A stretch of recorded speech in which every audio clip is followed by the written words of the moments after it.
เอาสบายดีมื้อนี้แนะนำให้เกี่ยวกับ CDD ให้เนาะมันตัวนี้เนาะเป็นผลิตภัณฑ์บ่แม่นยาเนาะเป็นสีค่าอาหารเสริมแม่นเฮ็ดด้วยนะมาใหม่ต่างๆเนาะมันหลายชนิดเนาะอยู่ในปนกันเนาะแล้วก็ตัวนี้แม่นผู้ที่มีปัญหาเกี่ยวกับตัวเฮาเนาะมีหน้าเฮามีจุดด่างบ่หรือว่ามีสิวจังซี่นะตัวนี้กินเข้าไปแล้วแก้ได้เนาะตัวนี้เนาะตัวนี้มัน คอนเซ็ปต์ของมันนี่ช่วยให้มีแห้งหรือว่าสุขภาพของเราดีคือผิวใสหน้าใสเนาะแล้วก็มันช่วยในการช่วยขั้นใหญ่รอเลือแล้วก็กินแล้วสินะเฮเวียมันนาขึ้นมันบ่ยานนอนเนาะตัวนี้กินแล้วเนาะผู้ที่เป็นคนไว้มาเฮเวียหรือว่าผู้ที่แบดเอาไ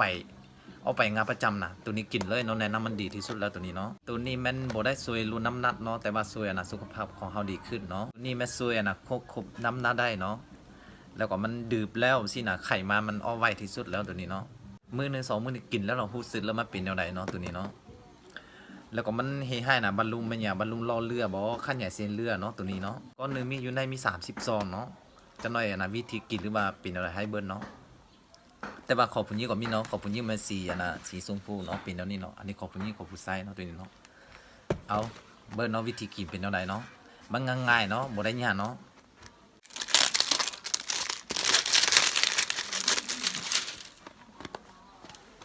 ในอยู่ในจะมีเปโตคือสีแนวนี้เลยเนาะ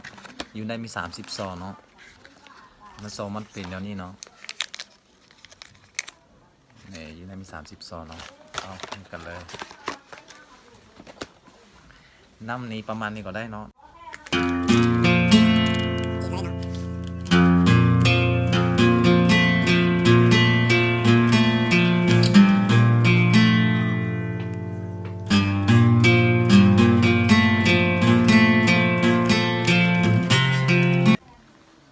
หอมเว้ยหอมมันเป็นผลไม้เนาะหรือว่ามาไม้เนาะหอมเนาะนี่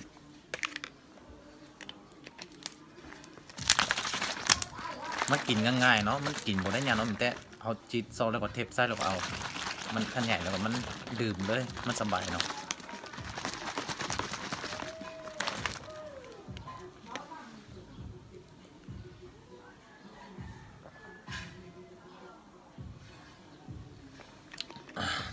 ผู้ใดสนใจเนาะหรือว่าไม่อยากกินเนาะทำมาเลยเนาะถ้าไลน์หรือว่า Facebook เนาะทำมาที่แนะนำให้เนาะโอเคคลิปวันนี้มันจบซ้ำนี่เนาะแล้วก็มันผู้ใดแบบสงสัยหรือว่ามีอยากสิคอมเมนต์ได้เนาะสิแก้ไขทีหลังเนาะ